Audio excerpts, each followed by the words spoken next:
It was my first solo assignment as an Inquisitor. I was to go investigate an Agramoon that had gone dark.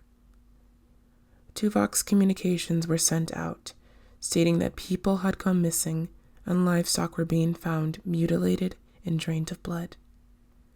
My first thought was a predatory animal, but the third and last Vox meant that there was something sinister going on. It was partially corrupted, but I gathered that there were flashing lights in the sky before the disappearances, and that many people had begun to have headaches soon after the lights disappeared. I landed upon the Agramoon of Alask 51. The main manufactorum was located on the dark side of the moon under a biodome that generated an eerie green light, which allowed the vegetation to grow. Most of these fluorescent lights had stopped working, so I had to rely on my cyberhound, Sasha, and her enhanced sight and smell.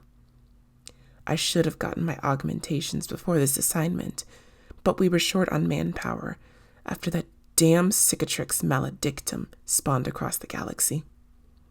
No matter. My hand flamer and power sword had never let me down. As Sasha and I made our way towards the entrance of the dome, she picked up a scent. We strayed towards a hole in the dome's glass wall, perfectly circular, yet the glass bubbled around it.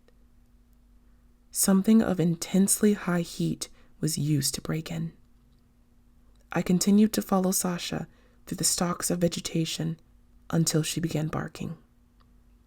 A few feet ahead, I could see someone's foot poking out from the stalks. The stench of blood and rot filled my nose. Poor soul. Whatever happened here only left a leg and a few rib bones left.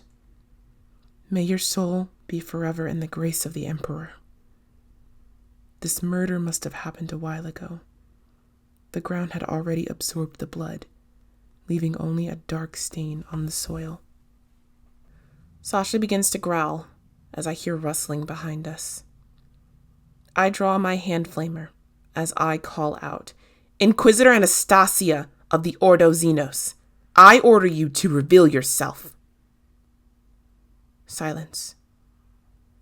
I can vaguely make out a humanoid silhouette. The fluorescent light flickers, and under the green hue, 2 more silhouettes appear. Just then, a blur passes right in front of me. Before I could comprehend what had happened, Sasha was gone. Whatever took her ran into the crops. As I turned to run after it, something hit me from behind, knocking me down. My hand flamer rolled just out of reach. I went to punch my assailant, but to my surprise, it was one of the farmhands. Foaming at the mouth, and clearly in a daze, he was covered in scratches and dried blood. I pushed him off and tried asking him what was going on here. I heard the rustling from the other 3 figures behind me. I had almost forgotten about them. I nearly emptied my lunch onto the floor. The 3 of them were just muscle, their skin flayed off, but the most revolting thing was that they were covered in eyeballs. Be it some virus or the taint of chaos that caused this, their lives end here. I activate my power sword and began to slice the corrupted bodies. Even in pieces, they still wriggled towards me. I hear a whimper come from my right. "Sasha!" I dart as fast as I can, and as I come to a clearing in the crops, I freeze. Sasha was torn in half, her entrails hanging out of the bloody maw of an air-cased Tau. The Xenos' lifeless eyes stared directly at me. It slowly rose up, its gaunt figure towering over me. It brushed away the viscera from its mouth, his lower jaws fleshed peeled off alongside it, revealing more of those eyes. I reach for my flamer, but it's not at my hip. I never picked it back up. By the time I could position myself to slash at it with my power sword, his fist connects with my face. Blood gushes from my nose. My vision gets dazed and, again, a blow to my stomach knocks me down. I fall on my knees, awaiting the same fate as my Sasha. A blast of heat shoots out behind me, incinerating a chunk of my shoulder and ear, but the towel falls limp to the floor, its entire top half scorched away. A blue light shines down on me. My body doesn't move. I begin to levitate until I enter a strange craft. Someone or something approached me from behind.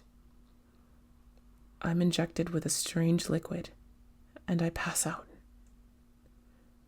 I'm awoken to a bright white light and 2 air-cast towel. Once again, my body is frozen still.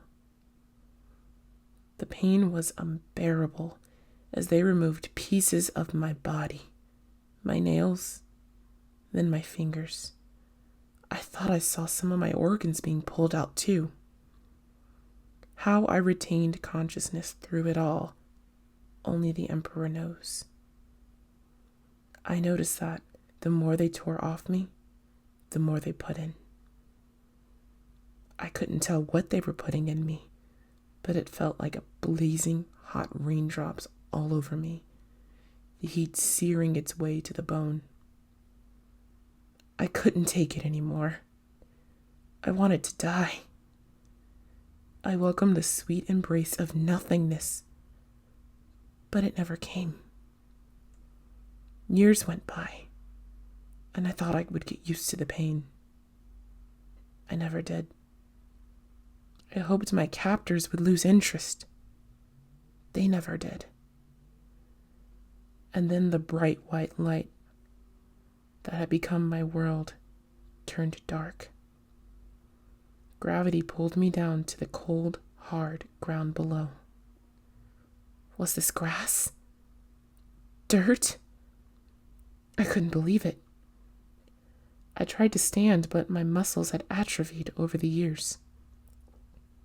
I pulled myself across the ground. The pain was astronomical, but I was determined to move. I then realized it hurt so much because I was dragging my flesh across the ground. I don't know what went through my brain, but I began writhing until just my muscles remained. I felt an awakening in me, like if the truth of the universe was becoming clear. I rose my arm up towards the stars, eyes peeking out through my muscle fibers. I have advanced beyond mortals. My eyes are set on one being, one God, the architect of my creation. Zeech.